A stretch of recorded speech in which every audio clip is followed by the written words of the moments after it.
नमस्कार। हिमालय के आंचल में बसा हिमाचल प्रदेश विकास का पर्याय, अन्य पहाड़ी राज्यों के लिए प्रेरणा का स्रोत।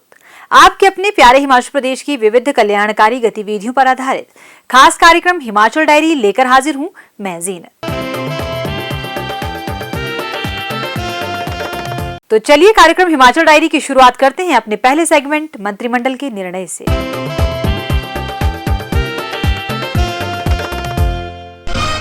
मंत्रिमंडल ने मुख्यमंत्री सुख शिक्षा योजना लागू करने का निर्णय लिया। इस योजना का उद्देश्य विधवाओं, निराश्रित महिलाओं, तलाकशुदा महिलाओं और दिव्यांग अभिभावकों को अपने बच्चों का पालन पोषण और शिक्षा प्रदान करने में सहयोग प्रदान करना है। योजना के अंतर्गत पात्र बच्चों को 18 वर्ष की आयु तक शिक्षा, स्वास्थ्य और पोषण संबंधी आवश्यकताओं की पूर्ति के लिए प्रतिमाह 1000 रूपए का अनुदान प्रदान किया जाएगा। इसके अतिरिक्त योजना के तहत स्नातक, स्नातकोत्तर और व्यावसायिक पाठ्यक्रमों की फीस और छात्रावास व्यय के लिए भी वित्तीय सहायता प्रदान की जाएगी। बैठक में राजीव गांधी स्वरोजगार स्टार्टअप योजना 2023 के तहत ई टैक्सियों की खरीद के लिए 10% मार्जिन मनी जमा कराने और बैंक द्वारा ऋण की किश्त के वितरण के उपरांत 3 माह के भीतर 50% उपदान प्रदान करने को भी मंजूरी दी गई। मंत्रिमंडल ने शैक्षणिक वर्ष 2023-24 के दौरान नर्सरी, एलकेजी और यूकेजी में पहले से दाखिल बच्चों के लिए आयु में 6 माह की छूट को स्वीकृति प्रदान की है। इससे उन्हें पहली कक्षा तक अगली उच्च कक्षाओं में दाखिले की अनुमति मिल सकेगी। मंत्रिमंडल ने इंस्पेक्टर, जेल अधिकारियों, जेल वार्डन से गैर राजपत्रित रैंक के एग्जीक्यूटिव स्टाफ और हिमाचल प्रदेश सचिवालय के सुरक्षा गार्डों के लिए हिमाचल पथ परिवहन निगम की बसों में रियायती यात्रा के मासिक शुल्क को 110 रूपए से बढ़ाकर 500 रूपए प्रति माह करने को स्वीकृति प्रदान की। मंत्रिमंडल ने जिला कांगड़ा के डाडासीबा में एक नया उपमंडल पुलिस कार्यालय व आलमपुर में पुलिस पोस्ट स्थापित करने तथा संसारपुर टेरेस व मोइन पुलिस पोस्ट को पुलिस स्टेशन में स्तरोन्नत करने का निर्णय लिया। मंत्रिमंडल ने इन कार्यालयों के सुचारू संचालन के लिए आवश्यक पदों के सृजन को भी मंजूरी दी।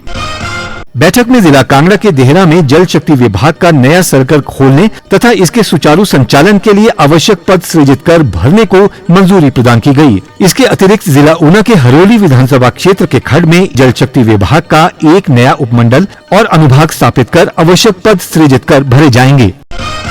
मंत्रिमंडल ने शिमला के कोटखाई के गुम्मा क्षेत्र के उपादेश में अग्निशमन चौकी खोलने तथा आवश्यक पद सृजित कर भरने को भी स्वीकृति प्रदान की। मंत्रिमंडल ने जिला सिरमौर के डॉक्टर यशवंत सिंह परमार राजकीय चिकित्सा महाविद्यालय नाहन के ईएनटी व मनोचिकित्सा विभाग में सहायक प्रोफेसर का एक पद भरने को मंजूरी दी। गत दिनों मुख्यमंत्री ने सोलन जिले में करोड़ों रुपए की विकासात्मक परियोजनाओं के उद्घाटन व शिलान्यास किए। आइए देखते हैं एक रिपोर्ट सेगमेंट प्रतिबिंब के तहत।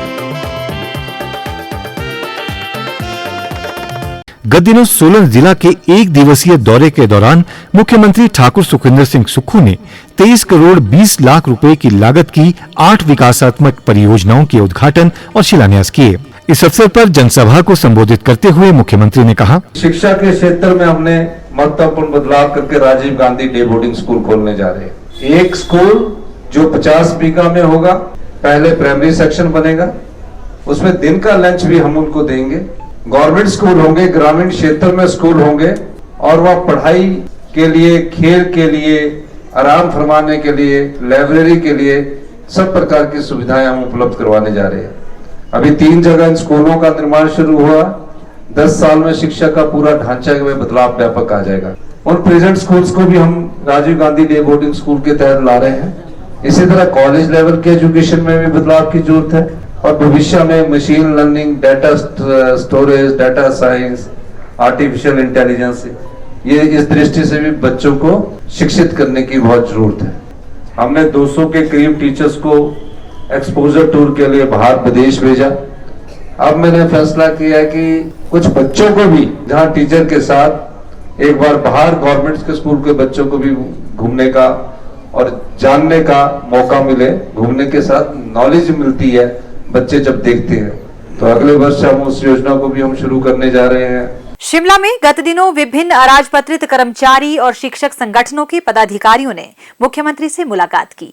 आइए देखते हैं मुलाकात के कुछ अंश सेगमेंट प्रतिबिंब के तहत।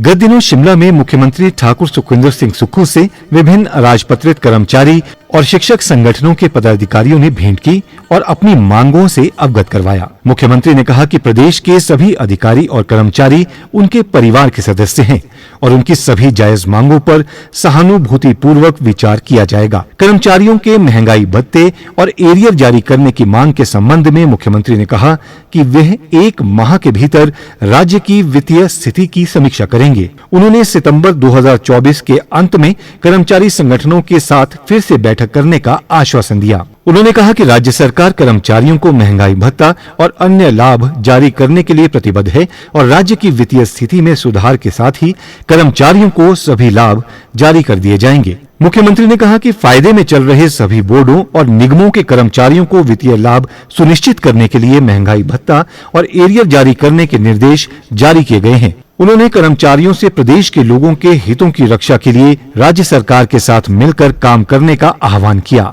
पिछले दिनों हमीरपुर में 184 करोड़ रुपए की विकासात्मक परियोजनाओं के उद्घाटन और शिलान्यास किए गए। आइए देखते हैं सेगमेंट प्रतिबिंब में।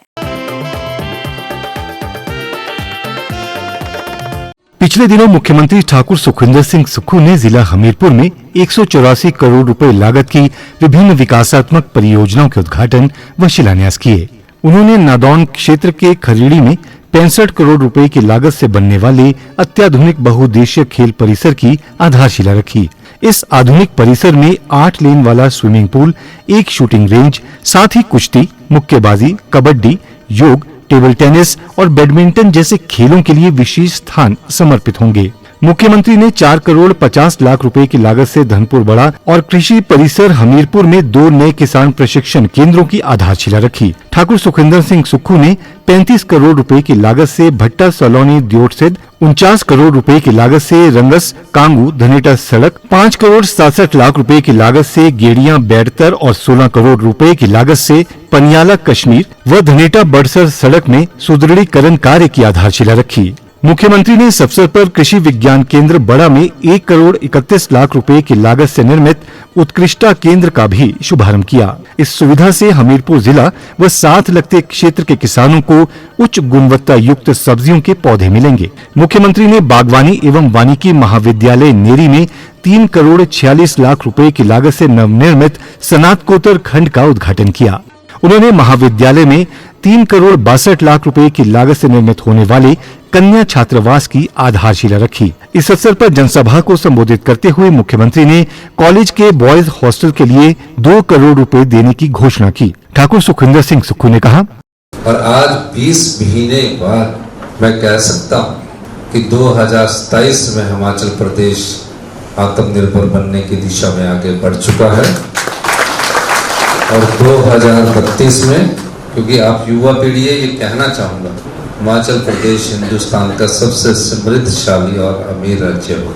किसी विषय को अगर आप ध्यान से पढ़ते हैं और उसकी गहराई तक जाते हैं, पूरी लगनशीलता से अगर आप उसको पढ़ते हैं, मेहनत करते हैं, तो नए विचार आपके दिमाग में आते हैं और उसको प्राप्त करने की इच्छा शक्ति आप में और अधिक बढ़ जाती है और मेहनत करके ये चीज आपको मिलती है। और अब सेगमेंट विकास गाथा में आप देखेंगे जोगिंद्रा सहकारी बैंक के 100 वर्ष पूर्ण होने पर आयोजित कार्यक्रम पर एक रिपोर्ट।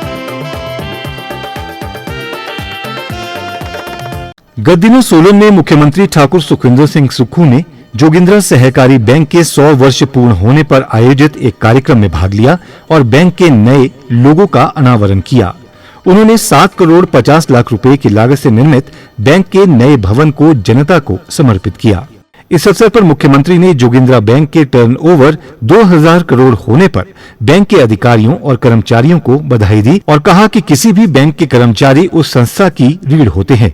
उन्होंने कहा, आज बैंक के 100 वर्ष पूरे हुए हैं और सहकारी समिति का जन्मदाता हिमाचल प्रदेश है और आज इस बैंक का टर्नओवर 2000 करोड़ रुपए के करीब है। आज सब बैंक वालों को बहुत बहुत शुभकामनाएं। आपके 100 वर्ष पूरे हुए, 100 वर्ष और आगे चले। और आज मुझे खुशी कि जिस अर्थव्यवस्था को हम पटरी पर लाने का 20 महीने पहले सपना देखा था, उसमें बड़ी तेजी से सुधार हुआ। पिछले वर्ष न्यू पोल्स को पकड़कर 20% अर्थव्यवस्था का सुधार किया हम गवर्नेंस की तरफ भी ध्यान दे रहे हैं, हम अपनी गतिविधियों को भी आगे बढ़ा रहे हैं। सोशल सेक्टर में हर साल हम 30% खर्च कर रहे हैं। अनाथ बच्चों को हम पूरी पढ़ाई का खर्चा दे रहे हैं।